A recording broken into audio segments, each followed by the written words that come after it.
Here is your latest African news. Your news highlights. Africa-wide, US President Joe Biden seeks to strengthen political economic alliances with Africa. Kenya, Facebook slammed for gagging Kenyan whistleblower. Uganda rejects compulsory adult vaccines. Zimbabwe, Chinese embassy in Zimbabwe accused of bullying media. Rwanda, UK ambassador disowns memo on Rwanda asylum plan. Angola, children of José Eduardo dos Santos accepted that his remains will be buried in Angola. Zimbabwe, Victoria Falls reportedly risks losing World Heritage Site status from UN. Diaspora, banana workers from Latin America have said pesticides used by US companies made them sterile. Africa-wide, US President Joe Biden seeks to strengthen political, economic alliances with Africa. After the 27th February UN General Assembly vote on Russia-Ukraine, which tested Africa's political and military alliances, US President Joe Biden will in December meet some of the African leaders who chose to abstain from voting in person. 17 of the 54 African countries chose to sit on the fence, 8 abstained, and only Eritrea openly sided with Russia in what the US calls Putin's war on Ukraine, with a clear indication the US is competing for Africa's attention while Russia and China are also pushing their separate interests. Biden will seek to mend fences, strengthen, and hopefully make new friends when he hosts about 50 African leaders in Washington at the US-Africa Leaders Summit, which will be held from 13th to 15th December. Kenya, Facebook slammed for gagging Kenyan whistleblower. Dozens of rights groups and campaigners have signed a letter calling on Facebook to drop all attempts to silence whistleblower Daniel Motang. They accuse the tech giant of trying to crush his efforts to improve labor conditions for Facebook moderators in Kenya and around the world. Mr. Motang says he was paid about $2.20 per hour by Sama, one of Facebook's contractors, to review posts including beheadings and child abuse. He's suing both firms in a Kenyan court. In response, both Sama and Facebook applied for a gag order on Mr. Motang, saying that he could prejudice the outcome of the case by talking to the media. Facebook and its parent company Meta have not responded to the letter, which was signed by Facebook whistleblower Frances Haugen, author Shoshana Zuboff, and the African Freedom of Information Center, among others.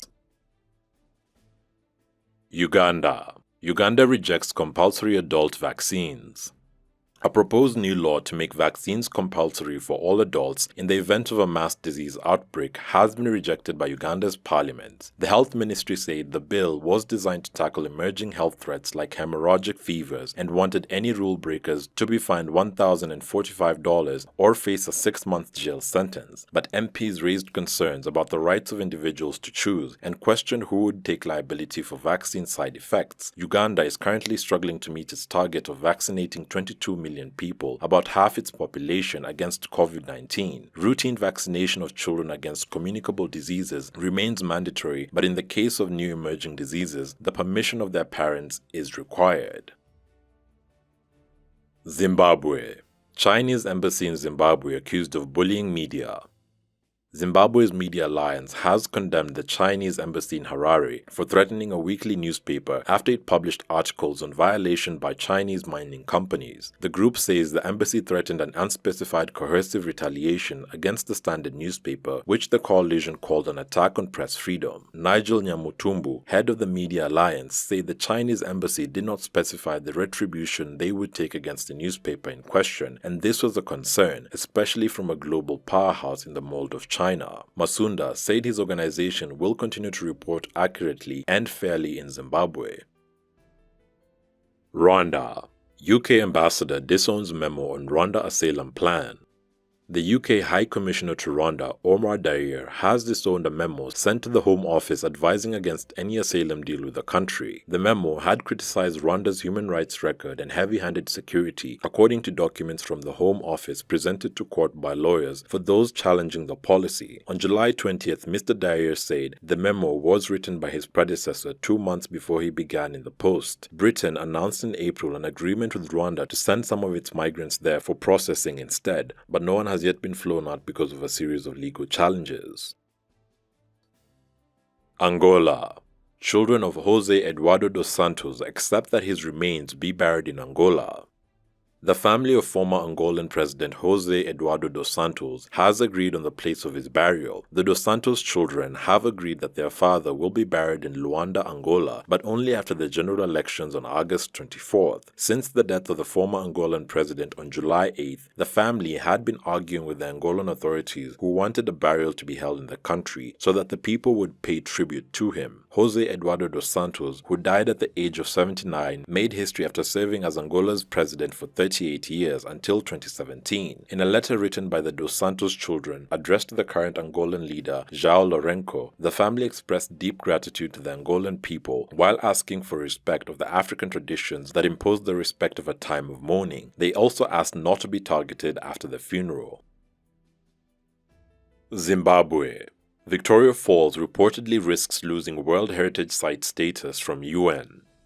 There are fears the Victoria Falls could be delisted as a World Heritage Site following massive construction activities either side of the Zambezi River, which might have tampered with some animal corridors and natural sites. These have been carried out on either sides of the Zambezi River between Zambia and Zimbabwe since the United Nations Educational, Scientific and Cultural Organization UNESCO added Victoria Falls to that list in 1989. This was based on its unique geomorphological formation and remarkable natural beauty. UNESCO is assessing if the destination still qualifies as a World Heritage Site. As the custodian of these sites, UNESCO recently sent a monitoring team to assess the current state of Victoria Falls and its environs. The UN body has the mandate to carry periodic assessments. Zambia's National Commission Secretary General for UNESCO, Charles Ndakala, led the monitoring team. He mentioned possible outcomes, which includes downgrading, red listing, or removing from the list. Victoria Falls' falling water blanket is about 1.7 kilometers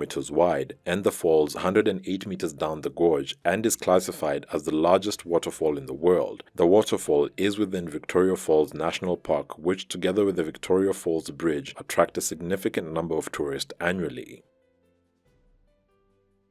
Diaspora. Banana workers from Latin America have said pesticides used by US companies made them sterile. Tens of thousands of former banana workers say they were made sterile by a pesticide used by US companies on plantations in Latin America in the 1970s. The United States restricted and then banned its use on the US mainland because of the health risks, but workers in Central America and South America continue to be exposed to it. Grace Livingstone reports from Panama on the workers' decades-long battle for justice. Standard fruit, now known as doll fruit, began using DBCP on banana plantations in Latin America in the 1960s, while Chiquita and Del Monte began in the early 1970s. According to a lawsuit lodged in U.S. courts, Dole and Chiquita continued to use DBCP in Central America after 1977, even though U.S. regulators had restricted its use in mainland U.S. because of the health risks. In that year, 35 workers at a DBCP manufacturing plant in Latin America were found to be sterile. Thanks for watching. Please subscribe, follow, share and like our video. It's the best way of supporting us, and remember, Africa is watching.